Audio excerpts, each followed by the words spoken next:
Now let's talk about where we were. Okay, when we last left off, I've been doing a wee bit of an excursus and doing an extended teaching that relates then to kind of the proper understanding of how do Christians, how do we relate to the government? Okay, especially since governments are hostile. You'll note that Christian nationalism seems to be a topic that has been heavily on my mind. Because of our conference that we did with On the Stone Choir and Their Lies. I've been on X. I've been spending the past week and a half going after Joel Webbon, and that story just continues to get more and more interesting. But I can affirm and legitimately say that these Christian nationalists are fomenting insurrection. Okay. And let me do this. I'm gonna actually kind of back up my claim, because yesterday formally on X, I officially charged, made the public charge that Joel Webbon is indeed doing that, fomenting insurrection and revolution against the United States, which is not what we as Christians are called to do. But in order to back up my claim, I would like to show you what I'm talking about here in a way that you can say, oh yeah, so I guess what Pastor Roseborough said is exactly what is happening. And I have the receipts to do so, okay? All right, let's see here. All right, I'm gonna share my screen. So yesterday on X, I took a screenshot of some of what was said by this fellow, Dale Partridge. Restoring America requires us to 1, submit to Christ, 2, attend church weekly, 3, close commerce on Sundays, 4, mass deportation of pagans. Okay. 5, outlaw Islam, Hinduism, and Judaism. 6, outlaw abortion and homosexuality, which I would say if Christians had a majority in the country, 6 definitely could, become something that is reasonable. Repeal the 19th Amendment, which is the amendment that give women the right to vote. Okay. And he says we can do this in 15 years. Okay. So my claim was, make no mistake about it, what Dale Partridge is calling for requires an armed insurrection. And at the end of that bloody conflict, 100 million Americans will be dead. I'm not a prophet, nor am I the son of the prophet, but I'll explain why I believe this. Now, why don't we love our neighbors instead and preach the gospel to them and convert them to Christianity so that they can know the love and the mercy of God? Okay? So you can see here Dale Partridge, who's become one of these very outspoken Christian nationalists. He wants to completely change how things operate here in the United States. The issue is that if you were to think about it, the mechanism for making change in the United States, okay, is through the amendment process. And the amendment process requires that 3/4 of the states in the United States ratify any amendment. And what the Christian nationalists are calling for is the removal of one of the amendments of the United States, which was part of the original Bill of Rights, okay, that the government itself would not establish a particular religion. They want to basically take the states from getting rid of that establishment clause, and for the United States of America to officially make Christianity the official religion of the United States of America and coercively outlawing all the other religions. Well, here's the thing, okay? I don't know if you guys have noticed, but Bible-believing Christians in the United States of America are not exactly known as the majority of the population. Okay? Bible-believing Christians, on the most generous of definitions, only make up about 33 to 36% of the population. Debbie says it's only 6 to 9. I'm using the most generous definition. If you were to be strict on this, now we're talking 6 to 9. That's probably closer. But all that being said, that being the case, what leverage then would these Christian nationalists use in order to overturn one of the core amendments of the Constitution, because there's no way they can win that by making it an amendment to the Constitution. The majority of the population wouldn't go for it. The only way they can do that then is by an insurrection, literally launching a war. And, for the purpose of taking America for Jesus. Okay. Now, here's where it gets interesting. And that is that when I posted that up there, Joel Webbin couldn't help himself. He had to respond. Okay. He had to respond. So note the question: why don't we love our neighbors instead and preach the gospel to them and convert them to Christianity so that they can know the love and mercy of God? That's the question I asked.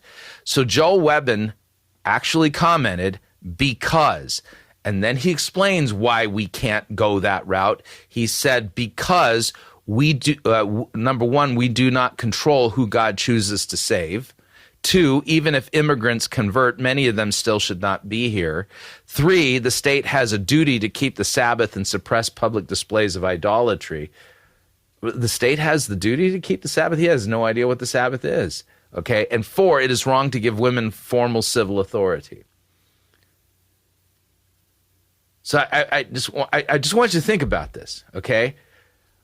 The United States of America, just as a fact, okay, one of our core ideals is the Second Amendment, the right to bear arms. And others, of states that have been our enemies have basically said the reason why our enemies would never think of having a land war in the United States is because all of its citizens are armed. Okay, that they wouldn't be able to defeat the United States because the civilians are better armed than most militaries in the world. Okay, so I want you to think about this. You're atheist, you're Hindu, you're Jewish, you're Muslim neighbors, or your unbelieving neighbors. If Christians make a move to enact this by coercive force, they're going to fight back.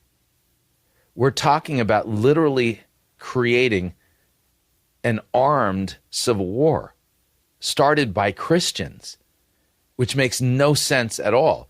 So I said to Joel, I will ask you directly, how then are you going to achieve these goals of yours? These goals require you to outlaw all religions and the unbelief of Jesus, to strip away the citizenship of all non-Christians. No, they want to deport pagans and deport then all non-Christians. So without Christians being the supermajority of the population of this nation, how do you intend to succeed at attaining the goals of this agenda?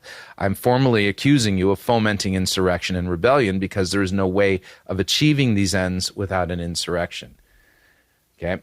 Now you'll note that I am I just don't see how these ends are achievable under the current mechanism for changing the Constitution. These guys are literally fomenting rebellion. And he's made it clear he's not interested in having people preach the gospel so that the majority of the American population is Christian. But I would ask kind of a follow-up question to this, and that is this. How many people, since the formal founding of the United States of America under the Constitution, how many people have been denied citizenship or had their citizenship revoked because they were not Christians? You want to know what the answer is? 0. Not one. Okay? Chuck Whatley says, all this will bring on is a harsher persecution of Christians. That's what I fear. Okay, because I can tell you how the left is looking at this. The left is looking at this and they're saying that's what Christians really are. That's what they're really all about. Okay, we knew it all along. They're just finally now saying the silent part out loud is what they're saying about us, which then will give them the rhetorical mechanism in order to persecute us violently, if you know what I mean. So I think what's at stake here is huge. Now, if you watch my lecture, my final lecture on on the Stone Choir and their lies, I make the argument, and you guys, since you guys here at Kongsvinger, I've done expanded biblical teachings on this, that Christians are not supposed to create Christian nationalism. They are supposed to faithfully confess Christ while in exile in Babylon. And in that lecture, I made an appeal to a document put together by Lutherans at the time of the Reformation that isn't in the Book of Concord, but is fascinating because it lays out under what biblical principles Christians could defend themselves. So for instance, we talked about the book of Daniel, how Daniel, when a law was created that required him to pray to a different deity than God, he, in civil disobedience, disobeyed that law, not privately, but publicly. And as a result of it, he was given the death penalty, but God said, no, I'm going to save you.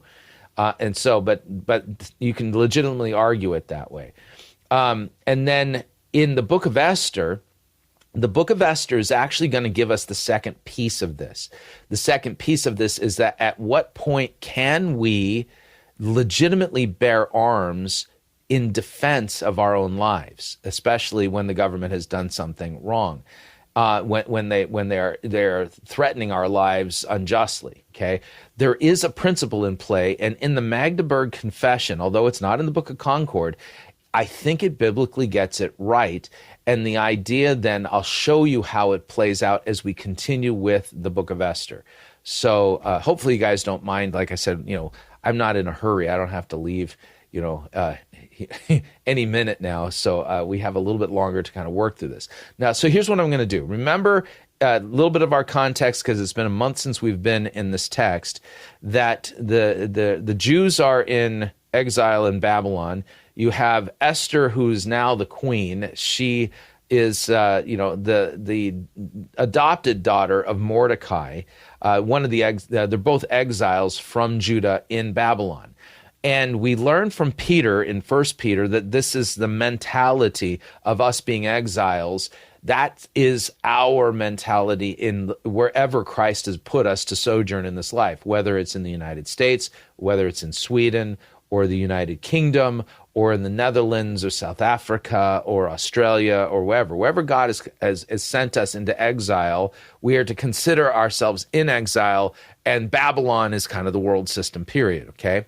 So that being the case, you'll note that a fellow by the name of Haman is introduced in the opening portion of Esther chapter 3, and he is going to legitimately take the role of Darth Vader in what remains of this text. So let's continue then with the story. I'm going to back up just a few verses so that we can grab our context and keep working through. So after these things, King Ahasuerus promoted Haman the Agagite, the son of Hammedatha, and advanced him and set his throne above all the officials who were with him. And all the king's servants who were at the king's gate bowed down and paid homage to Haman, for the king had so commanded concerning him. Well, Jews can't bow down to people and worship them in that way, okay? But Mordecai did not bow down or pay homage. And the king's servants who were at the king's gate said to Mordecai, "Why do you transgress the king's command?" And when they spoke to him day after day, he would not listen to them. They told Haman in order to see whether Mordecai's words would stand, for he had told them that he was a Jew. That was the reason he gave for not bowing in worship before Haman. And when Haman saw that Mordecai did not bow down or pay homage to him, Haman was filled with fury. But he disdained to lay hands on Mordecai alone. So as they had made known to him the people of Mordecai, Haman sought to destroy all the Jews, the people of Mordecai, throughout the whole kingdom of Ahasuerus. So you'll note here, we can kind of see what's going on. Like I pointed out the last time we were in this text, Haman's solution wasn't merely to punish and persecute Haman. He said, let's kill everybody. Okay, kill all the Jews. All right. So you'll note this is contrary to God's commands. God has set up the government to punish the evildoer. Now, if Mordecai had done evil, then they needed to bring the charges in the proper courts, and he was the one who was to suffer for whatever crime that he committed. Okay. Now, I would note that when the government has a rule that requires you to go contrary to the law of God, you can't obey it. So let's assume for a second that because it actually said that the king had commanded this kind of homage to Haman, you'll note that Mordecai is disobeying this command because he cannot keep it without breaking one of the commands of God. And the command of God is you will have no other gods. So let's just take it at face value that Mordecai is in a situation where he has no choice but to disobey this command, because God's commandment says you will have no other God, and he sees this type of homage that's required by the king as a breaking of the first commandment. I would note there's a similar parallel in Christian history during the time of the Roman Empire, and that is that all of the citizens of Rome were required to offer an incense sacrifice to an image of the emperor that Roman soldiers would carry around with them, and government officials would do it. And if you didn't make that incense offering, just a pinch of incense, then what would end up happening is that the Roman government would kill you. Okay? You would be sentenced to death for refusing to worship the emperor. Okay? So there's a similar principle in play here, and let's just take it at face value and go like this. Okay, so should all the Jews die for Mordecai's refusal to obey the king's command? No. Now, if there's a law that's set up that you can't obey because of God's law, then note here, you might die for that. That's legitimately a possibility. And it is not for you to decide one way or the other. So the idea here is that I can't obey this, and if I've got to die, I've got to die. That was pretty much the attitude of Shadrach, Meshach, and Abednego, right? Okay. Oh, good grief. Debbie, that's just vomitous. Wow. That's blasphemy on steroids. Okay, anyway, let's continue, okay? So in the first month, which is the month of Nisan, we talked about that also. The first month of Nisan was a change, and this is a change that occurs in the Babylonian captivity. The first month, according to God in the book of Exodus, is the month of Aviv, but coming out of the exile, the first month goes to Nisan. I don't exactly understand the reasons for the changes, but I made the point last time. So in the first month, which is the month of Nisan, the 12th year, King Ahasuerus, they cast that is, they cast lots before Haman, day after day. Now, if you don't know what's going on here, this is a form of fortune telling, all right? And so you can kind of think of it as him casting dice, or although that's not exactly what's going on here, but you just, if you were to use that as an analog to understand the text, this guy is a fortune teller. Okay, he's into fortune telling.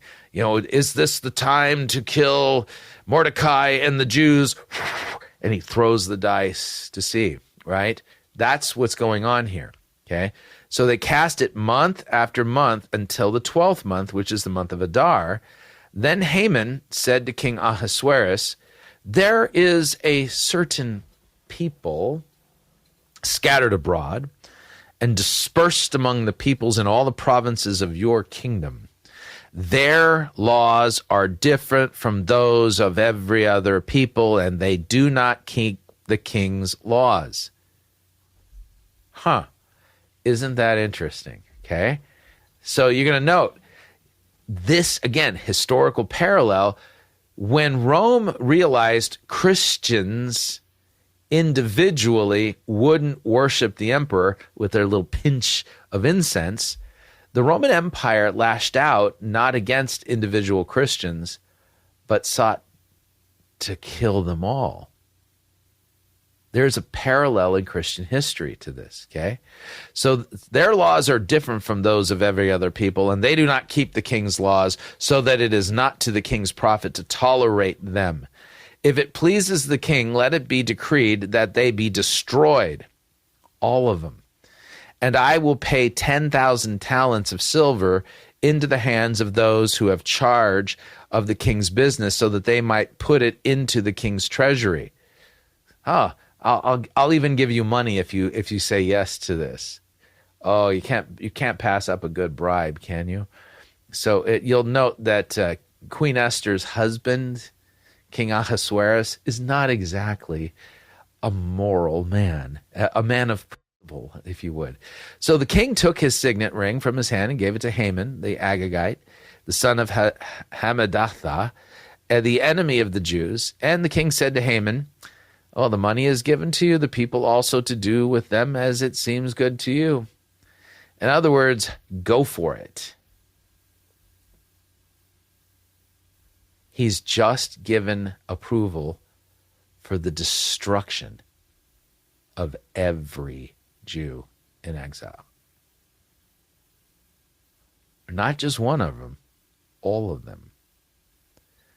Okay, this sounds a lot like the persecution Christians have faced throughout the millennia, okay? Just saying, okay? And note, it's an official state-sanctioned thing. Now, if Mordecai was a Christian nationalist, or let me get rid of the historical anachronism. If Mordecai was a Jewish nationalist, and he believed that it was his job to overthrow the Babylonian Empire and establish the king of Judah as the king of Babylon, he would take a very different tack than the one he took. Okay, and this is where the principles of the Magdeburg Confession come into play. So then the king's scribes were summoned on the 13th day of the first month. We're back to Nisan. And an edict according to all that Haman commanded was written to the king's satraps and to the governors and over all the provinces and to the officials of all the peoples, to every province in its own script and every people in its own language. It was written in the name of King Ahasuerus and sealed with the king's signet. Letters were sent by couriers to all the king's provinces with instructions to destroy, to kill, to annihilate all the Jews. This sounds like the final solution. Wow. Okay. Just saying. All right. Young, old, women, children, in one day, the 13th day of the 12th month, which is the month of Adar, and to plunder their goods. A copy of the document was to be issued as decree in every province by proclamation to all the peoples to be ready for that day. The couriers went out hurriedly by order of the king, and the decree was issued in Susa, the citadel, and the king and Haman sat down to drink. But the city of Susa was thrown into confusion. Next chapter. When Mordecai learned that all had been done, Mordecai tore his clothes and put on sackcloth and ashes, and he went into the midst of the city, and he cried out with a loud and bitter cry. He went up to the entrance of the king's gate, for no one was allowed to enter the king's gate clothed in sackcloth. And in every province, wherever the king's command and his decree reached, there was great mourning among the Jews, with fasting and weeping and lamenting, and many of them lay in sackcloth and ashes. Now I'm going to note, fasting and weeping, this is just a very simple way of saying prayer. Okay, when one fasts, are they not praying to God? Right. So at this point, Esther is the only book in the Bible that doesn't actually give us God's name, okay? It shows how God kind of works behind the scenes, if you would, a little bit. So these people are legitimately like, God, you've got to help us. When Esther and sackcloth and ashes is a position of penitence. So they're repentant, praying, fasting, crying out to God. When Esther's young women and her eunuchs came and told her, the queen was deeply distressed. So she sent garments to clothe Mordecai so that he might take off his sackcloth, but he would not accept them. Then Esther called for Hathach, one of the king's eunuchs, who had been appointed to attend her, and ordered him to go to Mordecai and learn what this was and why it was. Hathach went out to Mordecai in the open square of the city in front of the king's gate. And Mordecai told him all that had happened to him, and the exact sum of money that Haman had promised to pay into the king's treasuries for the destruction of the Jews. Mordecai also gave him a copy of the written decree issued in Susa for their destruction, so that he might show it to Esther and explain it to her, and command her to go to the king to beg his favor and to plead with him on behalf of her people. Hathach went and told Esther that what Mordecai had said.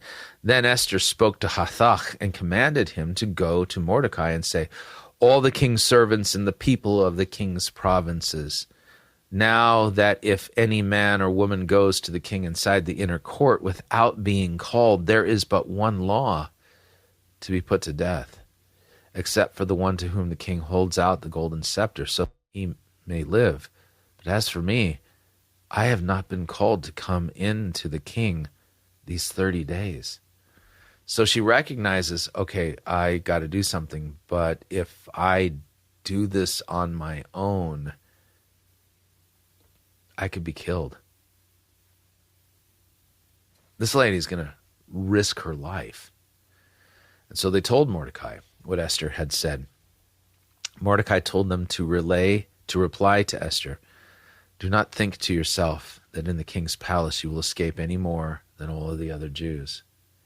For if you keep silent at this time, relief and deliverance will rise for the Jews from another place, but you and your father's house will perish." Now I would note that this threat against the lives of all of the Jews then impacts us all directly, because had Haman succeeded, then the line of Christ would have been snuffed out. Jesus's ancestors are there in Babylon. This isn't merely going to result in the death of the Jews. This is going to result in our eternal death, had this plan succeeded, right? But God always keeps his promises. So I love Mordecai's faith. He says, relief will come, okay? And who knows whether you have not come to the kingdom for such a time as this. Now, this is the passage that always gets twisted, because, anybody who's a narcissist will read this and teach you to narcissistically say, oh yeah, I was born for such a time as this. I'm just like Esther. Shut up and sit down. This is not how this works. Okay, I hate narcissism. I really do. This is not about you. This is about God saving us through this woman's faithful good works, right? Right? So then Esther told them to reply to Mordecai, "You go gather all the Jews to be found in Susa, hold a fast on my behalf. Do not eat or drink for 3 days, or 3 days, night or day. I and my young women will also fast as you do, and then I will go to the king, though it is against the law, and if I perish, I perish." And there it is. She has to now break the law. And her attitude is the right one. If I perish, I perish. So be it. I've got to do something. I've got to give it a try. This is my only action. And so she knows to save her kin, she's got to do this. Mordecai then went away and did everything as Esther had ordered. So everybody's praying, everybody's fasting. This situation is coming to a head. Now on the 3rd day, Esther put on her royal robes. Now remember, she hasn't revealed to anyone that she's one of the exiles of Judah, that she's a Jew. The king doesn't know. And it was Mordecai who told her to keep that card up her sleeve in case she needed to play it, right? So on the 3rd day, Esther put on her royal robes and stood in the inner court of the king's palace. in front of the king's quarters, while the king was sitting on his royal throne, inside the throne room opposite the entrance to the palace. And when the king saw Queen Esther standing in the court, she won favor in his sight. And he held out to Esther the golden scepter that was in his hand. Okay, still alive. Thus Esther approached and touched the tip of the scepter, and the king said to her, "What is it, Queen Esther? What is your request?" "It shall be given to you even up to half of my kingdom." And Esther said, "Well, if it please the king, let the king and Haman come today to a feast that I have prepared for the king." And the king said, "Bring Haman quickly so that we may do as Esther has asked." So the king and Haman came to the feast that Esther had prepared, and as they were drinking wine after the feast, the king said to Esther, "So what is your wish?" "It shall be granted to you. What is your request?" "Even to the half of my kingdom, it shall be fulfilled."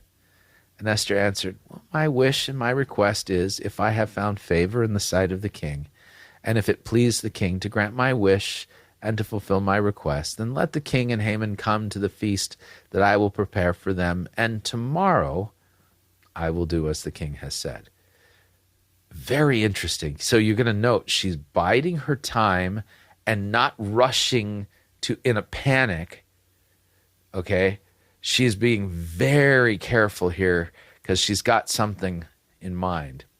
So Haman went out that day joyful and glad of heart.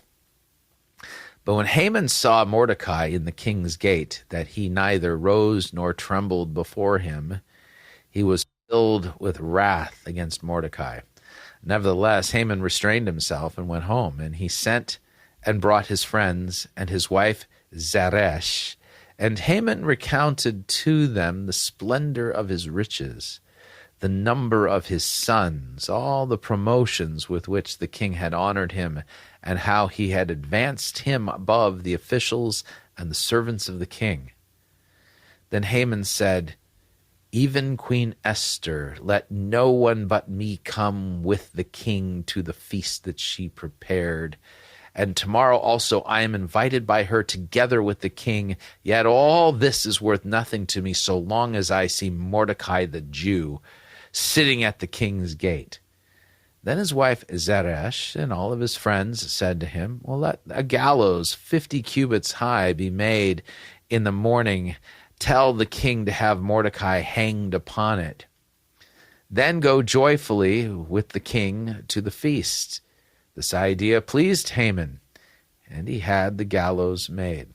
So a quick construction project overnight, a hastily made gallows specifically made for Mordecai. I'm going to finally get rid of this stupid idiot who refuses to bow down and tremble and worship me. Okay? So on that night, the king could not sleep. He gave orders to bring the book of the memorable deeds, the Chronicles, and they were read before the king. This I find fascinating. One of the things I cannot explain is God's providence. There are certain things that happen in the lives of heads of state, military commanders, pastors, and even laymen that can only be explained as the perfect timing of God. It's the only way I can describe it. It's not a coincidence. God causes things to happen, and they do, okay?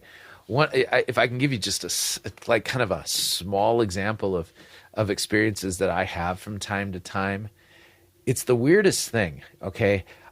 If you know my study habits, it may even be the wrong way of describing it as a habit. If you know the very discombobulated way in which I study, okay, I'll start a book, and this is the best thing ever. And then I see a quote, and then I go, I want to find out where that came from.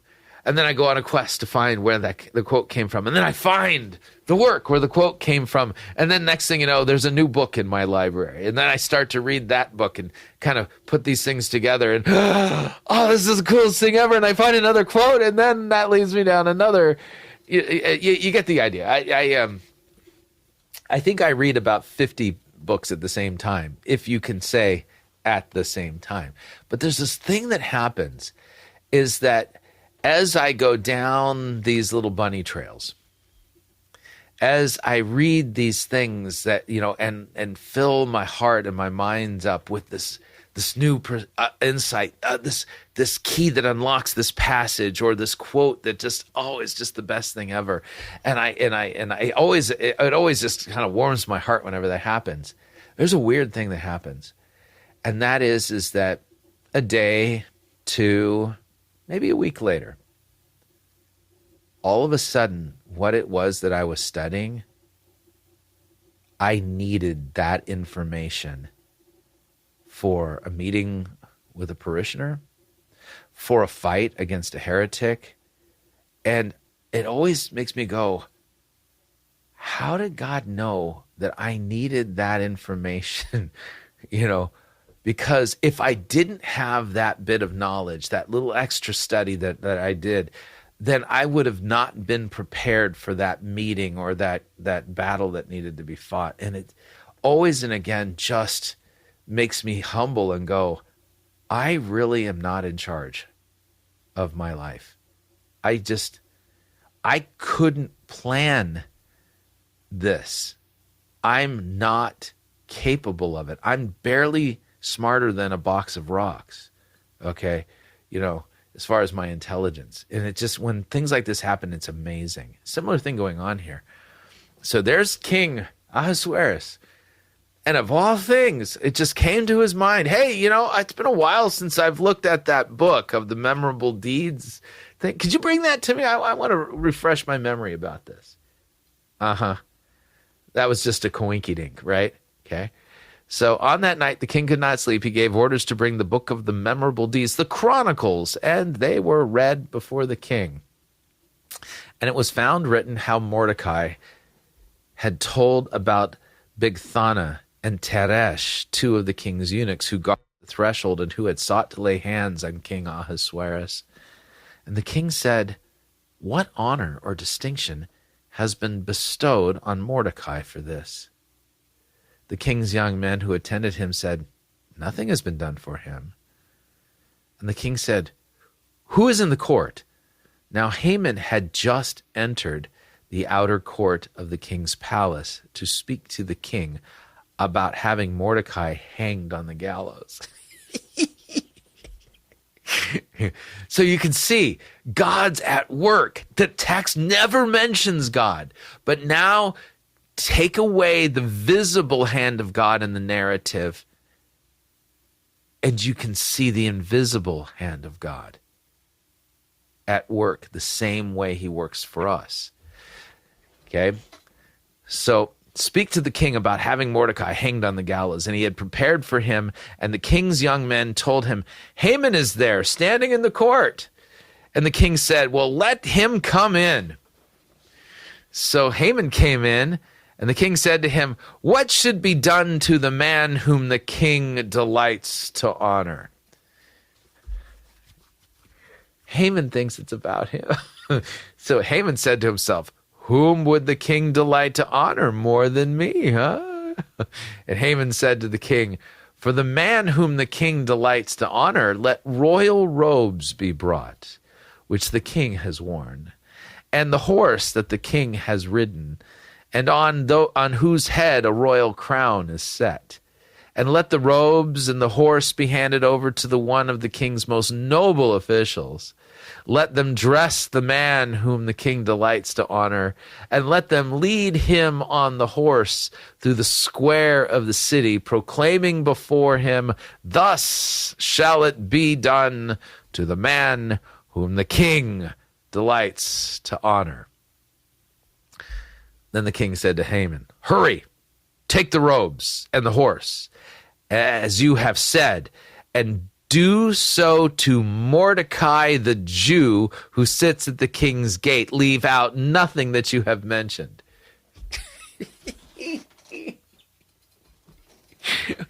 Holy guacamole. I can only imagine, Haman's blood running cold. You want me to do what?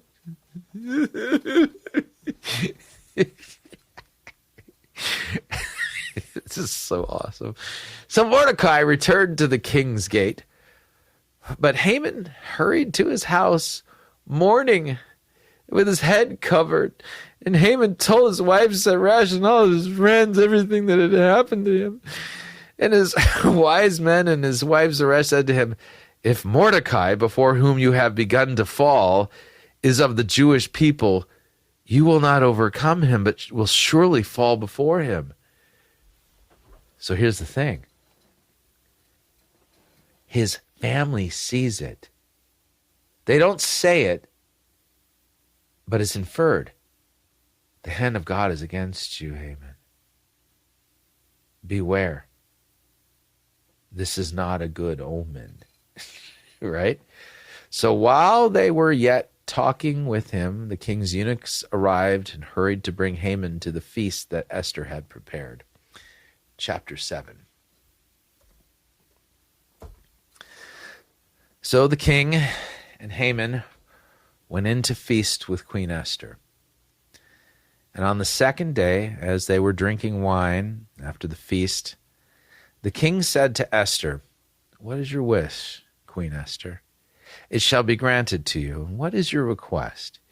Even to the half of my kingdom it shall be fulfilled. And Queen Esther answered, if I have found favor in your sight, O king, and if it please the king, let my life be granted me for my wish, and my people for my request. For we have been sold, I and my people, to be destroyed, to be killed, and to be annihilated. If we had been sold merely as slaves, men and women, I would have been silent, for our affliction is not to be compared with the loss to the king. Then King Ahasuerus said to Queen Esther, who is he? And where is he who has dared to do this? And Esther said, a foe, an enemy.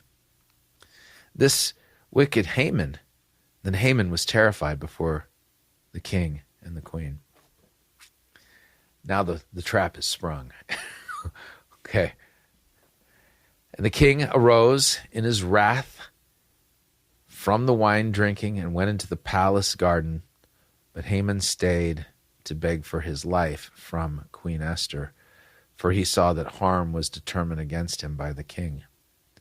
And the king returned from the palace garden to the place where they were drinking wine, as Haman was falling on the couch where Esther was. Oh, you can't touch a queen. And the king said, will he even assault the queen in my presence, in my own house? And as the word left the mouth of the king, they covered Haman's face.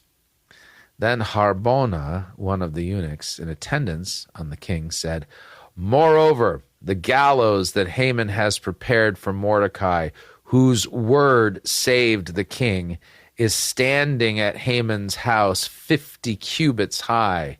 Look at that. Mordecai, the gallows set up for Mordecai, the guy who saved the king, is standing at Haman's house 50 cubits high, and the king said, hang him on it. So they hanged Haman on the gallows that he had prepared for Mordecai. And then the wrath of the king abated. You got to admit, the Bible tells a darn good story. I mean, this is just, wow. But wait, what about the king's order? Okay. On that day, King Ahasuerus gave to Queen Esther the house of Haman, the enemy of the Jews. And Mordecai came before the king, for Esther had told what he was to her.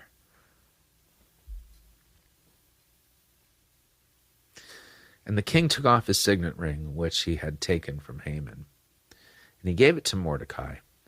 And Esther set Mordecai over the house of Haman. Then Esther spoke again to the king. She fell at his feet and wept and pleaded with him to avert the evil plan of Haman the Agagite and the plot that he had devised against the Jews. When the king held out the golden scepter to Esther, Esther rose and stood before the king, and she said, "If it please the king, and if I have found favor in his sight, and if the thing seems right before the king, and I am pleasing in his sight, let an order be written to revoke the letters devised by Haman the Agagite, the son of Hammedatha, which he wrote to destroy the Jews who are in all the provinces of the king. For how can I bear to see the calamity that is coming to my people? Or how can I bear to see the destruction of my kindred?" Then King Ahasuerus said to Queen Esther and to Mordecai the Jew, "Behold, I have given Esther the house of Haman, and they have hanged him on the gallows because he intended to lay hands on the Jews. But you may write as you please with regard to the Jews in the name of the king, and seal it with the king's ring, for an edict written in the name of the king and sealed with the king's ring cannot be revoked." So here's the issue. There's no way to stop the plot. The king can't revoke what happened. But here's where the interesting principle will come into play. We'll talk about this here. So the king's scribes were summoned at that time in the 3rd month, which is the month of Sivan, on the 23rd day. And an edict was written according to all that Mordecai commanded concerning the Jews to the satraps, the governors, the officials of the provinces from India to Ethiopia, 127 provinces, to each province in its own script, and to each people its own language, and also to the Jews in their script in their language. And he wrote in the name King Ahasuerus and sealed it with the king's signet ring. And then he sent the letters by mounted couriers riding on swift horses, that they were used in the king's service, bred from the royal stud, saying that the king allowed the Jews who were in every city to gather and to defend their lives, to destroy, to kill, and to annihilate any armed force of any people or province that might attack them, children and women included, and to plunder their goods. Now, at this point, this is where I want to talk about how the Magdeburg Confession works. Okay? If you read the Magdeburg Confession, at what point do Christians have the right to defend themselves with arms? John Paletto. It's a good read, by the way. It really is a good read. Okay? The answer to the question is this. No Christian has the right to defend themselves against the government alone. You have to have the help of what are called lesser magistrates. And they are the ones who will grant you the authority to defend your life. Now, I want you to consider how that works then in light of the American Revolution, because Christian nationalists are insurrectionists, and they invoke the American Revolution as if somehow it is a prototype of the revolution, the insurrection that they plan to launch. Okay? They'll say, well, look at the American Revolution. They rebelled against the government. Actually, it's not that simple. Okay? Think of it this way. If you understand the history of the American Revolution, you have a king who becomes tyrannical.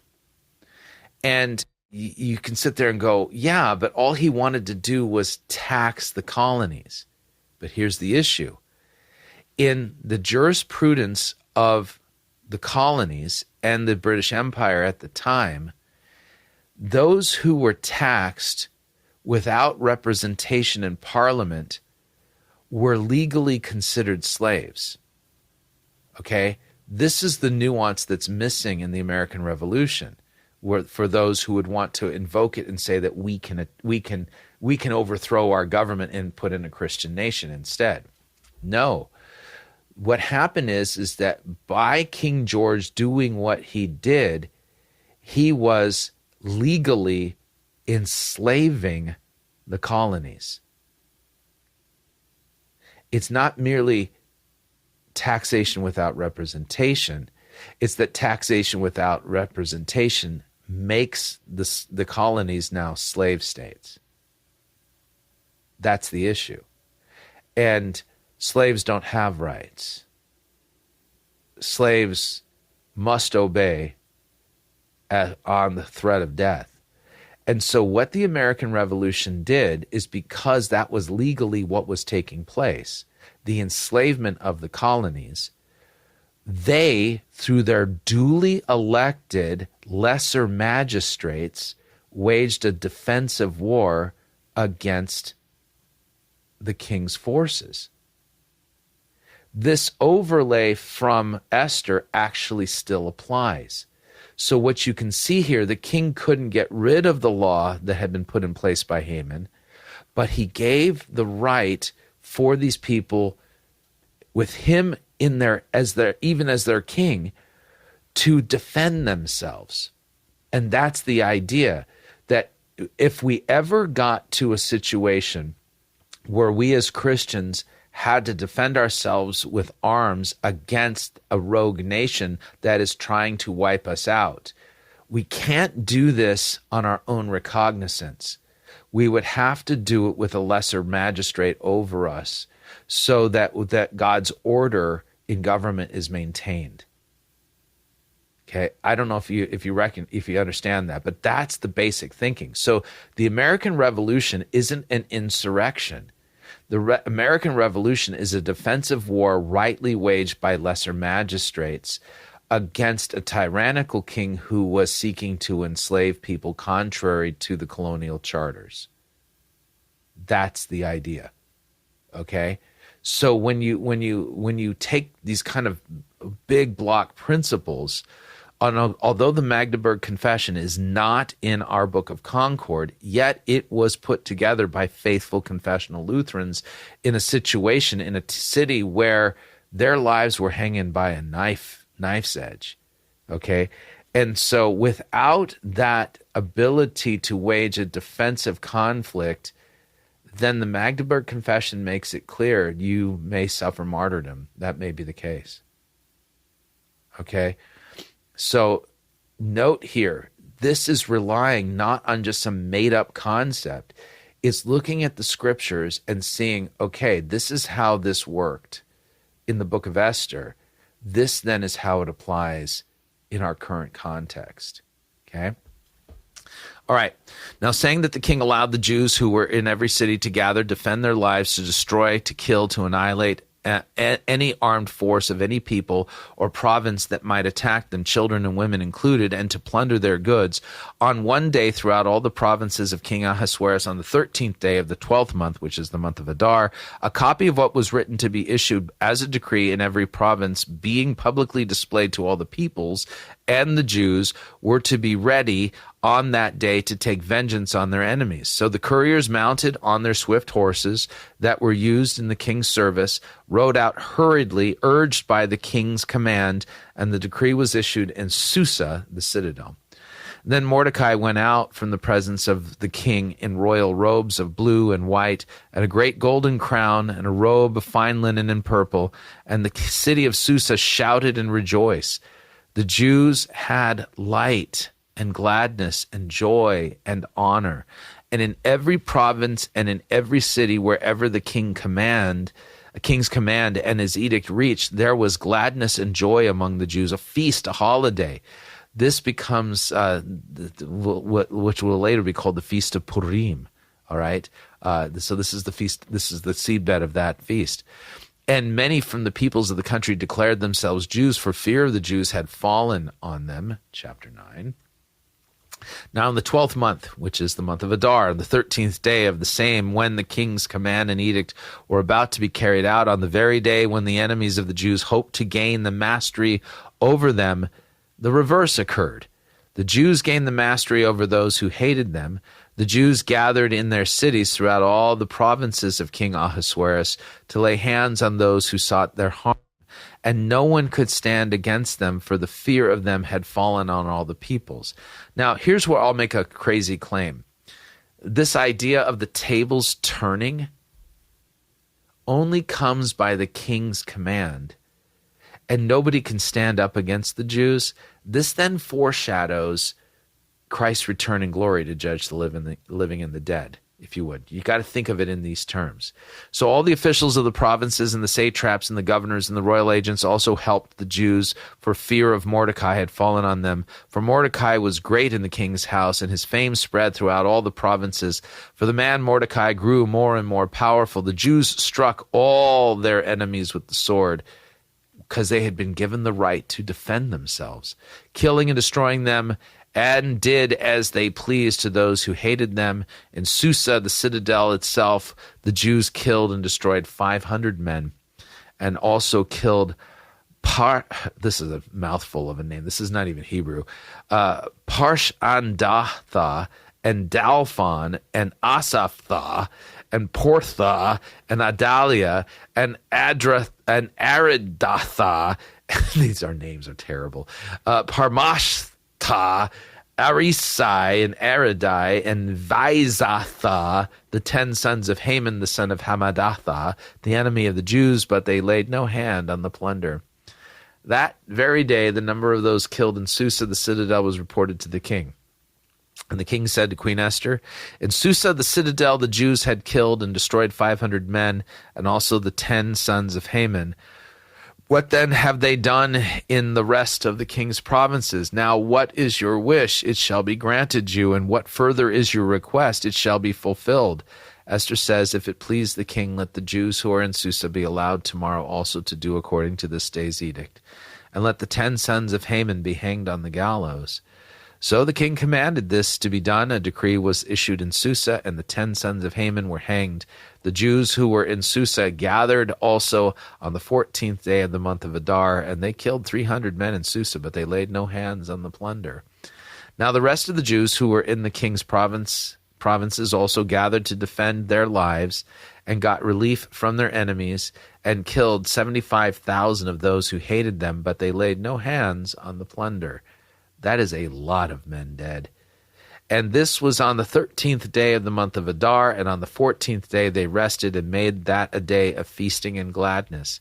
But the Jews who were in Susa gathered on the 13th day and on the 14th, and rested on the 15th day, making that a day of feasting and gladness. Therefore the Jews of the villages who live in the rural towns hold the 14th day of the month of Adar as the day for gladness and feasting, as a holiday, and as a day on which they send gifts of food to one another. And Mordecai recorded these things and sent letters to all the Jews who were in the provinces of King Ahasuerus. In other words, Mordecai is the author of the book of Esther, okay? Both near and far, obliging them to keep the 14th day of the month of Adar, and also the 15th day of the same year by year, as the days on which the Jews got relief from their enemies, and as the month that had been turned for them from sorrow into gladness, and from mourning into a holiday, that they should make them days of feasting and gladness, days for sending gifts of food to one another and gifts to the poor. So the Jews accepted what they had started to do, and what Mordecai had written to them. For Haman the Agagite, the son of Hamadatha, the enemy of all the Jews, had plotted against the Jews to destroy them, and had cast that is lots, parim, to crush and to destroy them. But when it came before the king, he gave orders in writing that his evil plan that he had devised against the Jews should return on his own head, and that he and his sons should be hanged on the gallows. Therefore they called these days Purim, the term pur. Therefore, because of all that was written in this letter, and of what they had faced in this matter, and of what had happened to them, the Jews firmly obligated themselves and their offspring and all who joined them, that without fail that they would keep these 2 days according to what was written, and at the time appointed every year, that these days should be remembered and kept throughout every generation, in every clan, province, and city, and that these days of Purim should never fall into disuse among the Jews, nor should the commemoration of these days cease among their descendants. The Queen Esther, the daughter of Abihail, and Mordecai the Jew gave full written authority confirming this second letter about Purim. Letters were sent to all the Jews to the 127 provinces of the kingdom of Ahasuerus in the words of peace and truth, that these days of Purim should be observed at their appointed seasons, as Mordecai the Jew and Queen Esther obligated them. And as they had obligated themselves and their offspring with regard to their fasts and their lamenting, and the command of Esther confirmed these practices of Purim, and it was recorded in writing. All right, that, I think, kind of makes the points, right? All right, let's see here. Do these people have any influence or power in the U.S.? Talking about the Christian nationalists, not yet.